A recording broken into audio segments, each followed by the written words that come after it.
Alors, me revoilà assez vite et bienvenue sur Geek and Fit. L'objectif de cette chaîne autour du sport, c'est de t'apprendre des trucs autour du sport.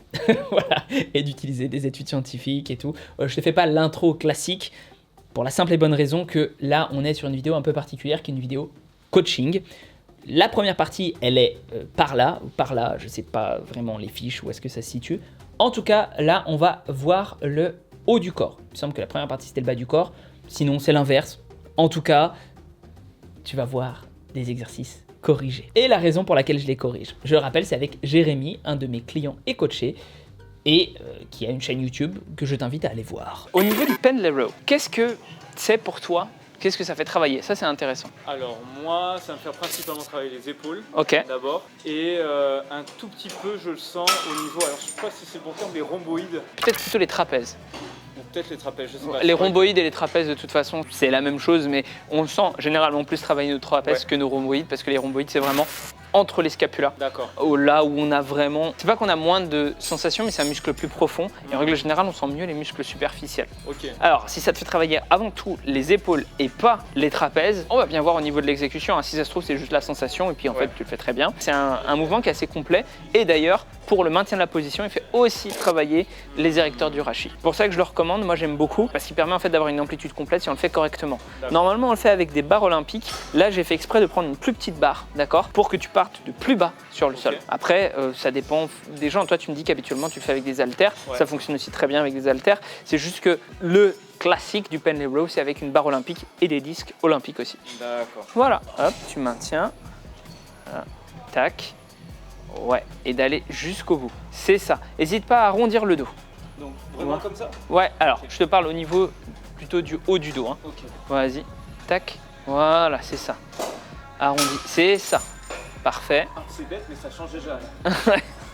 Voilà, c'est ça. En fait, il faut penser à laisser décrocher l'épaule et c'est ce que tu fais. Super. Ok, allez. Ah là, je commence à vouloir compenser là. Alors dans ce cas-là, tu t'arrêtes. Alors, tu l'as senti au niveau des muscles de ton dos là, un peu alors plus? là, j'ai plus senti ce que tu disais au niveau des grands dorsaux. Ouais. Ben, en fait, l'idée c'est, normalement, tu vas voir que tu étires un petit peu plus tes trapèzes et tes grands dorsaux quand tu vas laisser décrocher en fait l'épaule. Alors, comme je dis, arrondir le dos, c'est juste une image. L'idée, c'est effectivement de laisser plus décrocher en fait pour que tes scapulas passe complètement à l'avant. Alors les scapulas, ça va jouer directement sur les trapèzes et le fait d'arrondir un petit peu le dos, ça joue un petit peu sur les grands dorsaux, d'accord? Pas énormément, mais un petit peu quand même. Parce que ça te permet en fait d'obtenir un tout petit peu plus d'amplitude au niveau de ton numérus. En fait, ton numérus peut aller un petit peu plus loin. Or, c'est bien sur l'humérus qu'est rattaché le grand dorsal. Je comprends mieux. Donc tac, tac en fait. Et comme on sait que l'hypertrophie vient avec un étirement sous tension, en tout cas, on a le plus d'indices à l'heure actuelle là-dessus. Ouais. C'est à ça que ça sert en fait, basiquement. Tiens, voilà, prends ça, et ça, et voilà. Alors, très bien.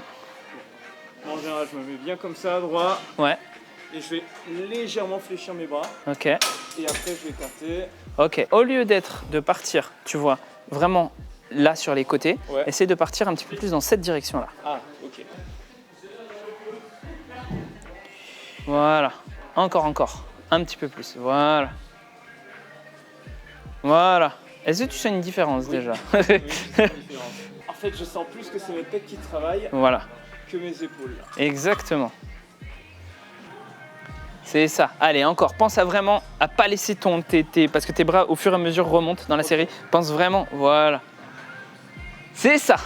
Voilà. Et tu peux aller encore un peu plus bas, je pense. Voilà, c'est ça. Difficile, hein? Ouais. Allez, encore une dernière. C'est ça, nickel. Okay. Là, tu vois, on a aligné tes fibres musculaires avec le mouvement qu'on faisait travailler. Et du coup, comme on a aligné les fibres musculaires du haut du pec avec tes bras, c'est le principe de ce qu'on appelle le matching neuromécanique. D'accord. Naturellement, tu vas avoir tendance à plus utiliser ça. Et donc, plus avoir un petit peu d'hypertrophie potentiellement sur le haut de pec. Voilà. On n'est pas sûr quelque chose de sûr à 100%, mais ça reste quand même appréciable. Et surtout, pour moi, c'est la meilleure manière de faire travailler cet exercice-là, puisque le fait d'être incliné va mettre l'accent sur le haut du pec, plus le fait d'être dans le bon alignement va te permettre aussi d'avoir l'accent sur le haut du pec. Et là, on est full sur le haut du pec, ou en tout cas, on le ressent bien sur le haut du pec. Et là, si tu vas chercher en plus l'étirement, là, normalement, tu vas sentir quelques petites courbatures de main si tu le fais correctement. Alors là, on n'a fait qu'une seule série, donc peut-être pas, mais peut-être que si quand même. Ok. Et du coup, est-ce que c'est exactement la même chose quand on est avec, tu sais, les deux poignées qu'on tire? Voilà, c'est ça. La même chose. Ouais, et tu vois qu'en fait, les deux poignées que tu tires, nécessairement, tu es dans le bon alignement en fait, tu vois. Donc oui, c'est pour ça, en fait, c'est un exercice qui est intéressant, le vis-à-vis, parce que ça te permet, enfin l'écarter en poulie vis-à-vis, parce que ça te permet d'avoir un alignement qui est directement dans le bon angle. Ceci étant dit, c'est un peu différent parce que le truc qui va être pénible avec l'écarté en vis-à-vis, etc., c'est qu'on va vite être limité parce que comme on n'a pas beaucoup de points d'appui sur le sol, au bout d'un moment, en fait, tu vas juste tout simplement pas pouvoir tirer, pas parce que tu n'as pas la force, mais parce que tu repousses ton corps en fait. Et donc il faut avoir un bon grip sur le sol. C'est pour ça qu'en fait cet exercice est intéressant, plus le côté incliné qui permet de gérer. Alors il y a des gens qui vont avoir tendance à préférer une inclinaison un peu plus haute, une inclinaison un peu plus basse. Ça dépend de comment sont foutus tes pectoraux. Ok. Voilà. Du coup, si on arrive à comprendre cette logique-là, c'est là où par exemple toi le poster que tu montes là, où on voit les fibres. Voilà.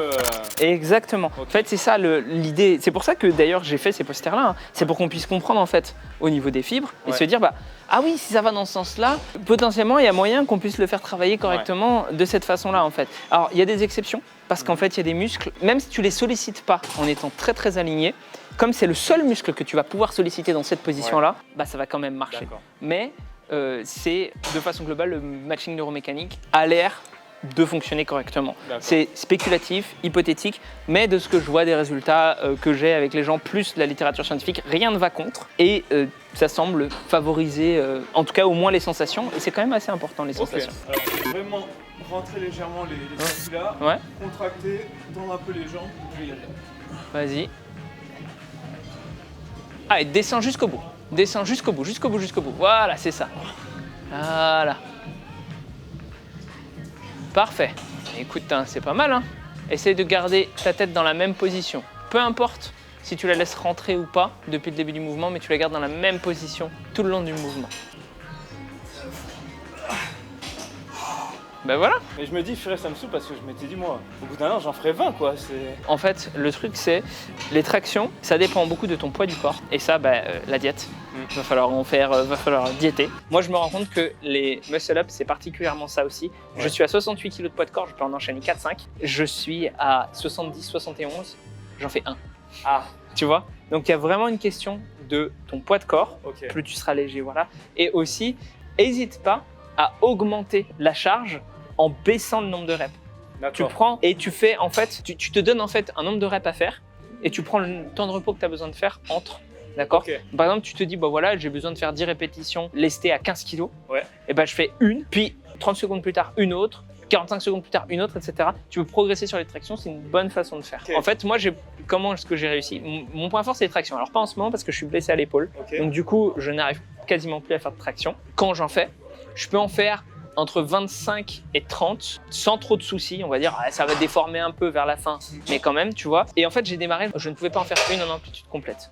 Et c'est le fait d'en avoir fait beaucoup, tu vois, sur une journée, etc., avec une méthode genre Grease the Groove, mais tu peux pas, à moins d'installer une barre de traction dans ton appartement, tu peux pas le faire. Donc du coup, c'était à la salle, fais-toi genre des 1, 1, 1, progresse comme ça, et puis après, tu vois, tu vas retester quelques semaines plus tard, juste ton max en traction sans avoir de poids, et tu vas te rendre compte que normalement, tu seras capable d'en faire un peu plus. D'accord. Donc lesté, une série, j'attends 30 secondes. Pas une série, une rep même. Ah, une rep, d'accord. Une rep, tu attends 30 secondes, tu fais, voilà. L'idée, c'est vraiment d'être capable de bâtir ta force au fur et à mesure.